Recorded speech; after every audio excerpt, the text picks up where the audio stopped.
Friends, welcome back to my YouTube channel. ನಾನು ಇವತ್ತು ಹೊಸ ವಿಡಿಯೋ ಜೊತೆಗೆ ಬಂದಿದ್ದೀನಿ. ಏನು ವಿಡಿಯೋ ಅಂತಂದರೆ, ಇಷ್ಟು ದಿನ 5 to 6 ಮಂತ್ ಪಾಪಗೆ ರಾಗಿ ಸರಿ ಯೂಸ್ ಮಾಡ್ತಾಯಿದ್ದೆ. ಪ್ರೀವಿಯಸ್ ವ್ಲಾಗ್ಸಲ್ಲಿ ಅಪ್ಲೋಡ್ ಮಾಡಿದ್ದೆ ನೋಡಿ.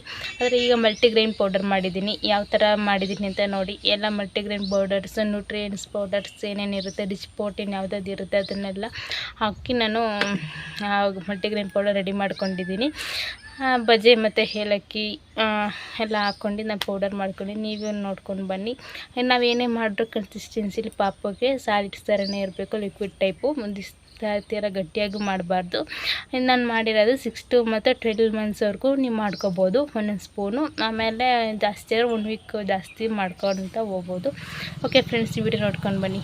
ವಿಡಿಯೋ ಇಷ್ಟ ಗೊತ್ತಲ್ಲ, ಪ್ಲೀಸ್ ಲೈಕ್ ಮಾಡಿ, ಸಬ್ಸ್ಕ್ರೈಬ್ ಮಾಡಿ, ಕಮೆಂಟ್ ಮಾಡಿ.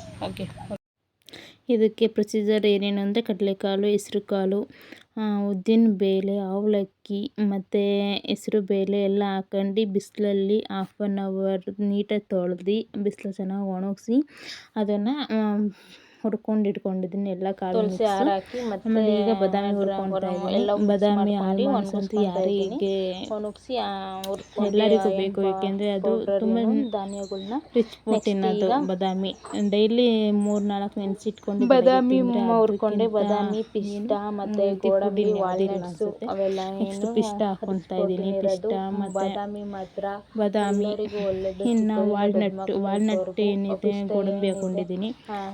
ಗೋಡಂಬಿನೂ ಅಷ್ಟೇ ತುಂಬಾ ಸಿಗುತ್ತೆ. ಕ್ಯಾಲ್ಸಿಯಂ ಮಕ್ಕಳುಗಳಿಗೆ.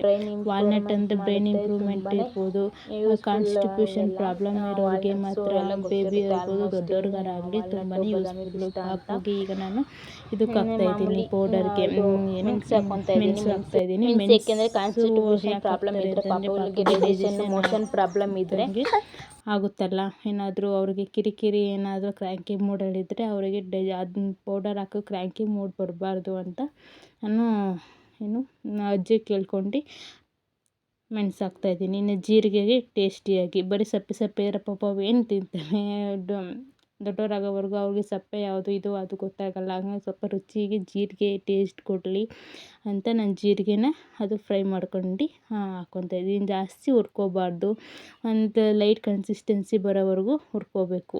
ಕಡಲೆ ಬೀಜ ಎಲ್ಲ ಹುರ್ಕೊಂಡು ಹಾಕ್ಕೊಂಡಿದ್ದೀನಿ. ನೆಕ್ಸ್ಟಿಗೆ ಹೆಸ್ರುಬೇಳೆ ಹಾಕ್ಕೊಂಡಿದ್ದೀನಿ. ಹೆಸ್ರುಬೇಳೆನ ಲಾಸ್ಟಲ್ಲಿ ಹಾಕ್ಕೊಂಡಿದ್ದೆ, ಹಂಗಾಗಿ ಮತ್ತೆ ಹುರ್ಕೊಂಡು ಹಾಕ್ಕೊತಾ ಇದ್ದೀನಿ. ಇದನ್ನೆಲ್ಲ ಫುಲ್ ಕ್ಲೀನಾಗಿ ರೌಂಡ್ ಎಲ್ಲ ಮಿಕ್ಸ್ ಆಗೋಂಗೆ, ಕೆಳಗಿಂದ ಮೇಲೆ ಬರೋಂಗೆ ಎಲ್ಲ ಒಂದೇ ಕನ್ಸಿಸ್ಟೆನ್ಸಿಲಿ ಬರೋಂಗೆ ಎಲ್ಲ ಮಿಕ್ಸ್ ಮಾಡ್ಕೊಂಡು ಮಿಕ್ಸಿಗೆ ಹಾಕ್ತೀನಿ. ಮಿಕ್ಸಿಗೆ ಇದನ್ನು ನೀವು ಸಣ್ಣ ಜಾರಲ್ಲಿ 2 ಸತಿ ಹಾಕಿದ್ರೂ ಒಳ್ಳೆಯದು. ಒಬ್ಬೊಬ್ಬರು ಮಿಲ್ಲಿಗೆ ಕೊಡ್ತಾರೆ. ನಾನಿಲ್ಲಿ 1 ಮಂತ್ ಆಗೋವರೆಗೂ ನಾನು ಯೂಸ್ ಮಾಡ್ತಾಯಿದ್ದೀನಿ. ನೋಡಿ ಎಷ್ಟು ಪುಡಿಯಾಗಿದೆ ಅಂತ. ಇದನ್ನು ನಾನು ಒಣಾಡ್ಕೊಂಡು ಇಟ್ಕೊತೀನಿ. ಒಣಾಡ್ಕೊಂಡು ಏಕೇನು ಹತ್ತಿ ಬಟ್ಟೆ ಅಲ್ಲ, ಕಾಟನ್ ಬಟ್ಟೆ ಇರುತ್ತಲ್ಲ ಅದರಲ್ಲಿ ಒಣಾಡ್ಕೊಂಡು ಇಟ್ಕೊಂಡ್ರೆ ತುಂಬ ಚೆನ್ನಾಗಿರುತ್ತೆ. ಒಣಾಡ್ಕೊಂಡು ಒಂಥರ ಪುಡಿ ಥರ ಪೌಡರ್ ಬರುತ್ತೆ, ಅದನ್ನು ಪಾಪುಗೆ ಮಾಮೂಲಿ ಹಾಕೋದು. ಒಣಾಡ್ಕೊಂಡು ಮಾಮೂಲಿ ರಾಗಿ ಸರಿ ಯಾವ ಥರ ಮಾಡ್ತೀವೋ ಆ ಥರ ಮಾಡ್ಕೊಂಡು ಹಾಕೋದು. ಇಷ್ಟೇ ಫ್ರೆಂಡ್ಸ್, ಇವತ್ತಿನ ವಿಡಿಯೋ ಇಷ್ಟ ಆಗಿದ್ರೆ ಗೊತ್ತಲ್ಲ, ಪ್ಲೀಸ್ ಲೈಕ್ ಮಾಡಿ.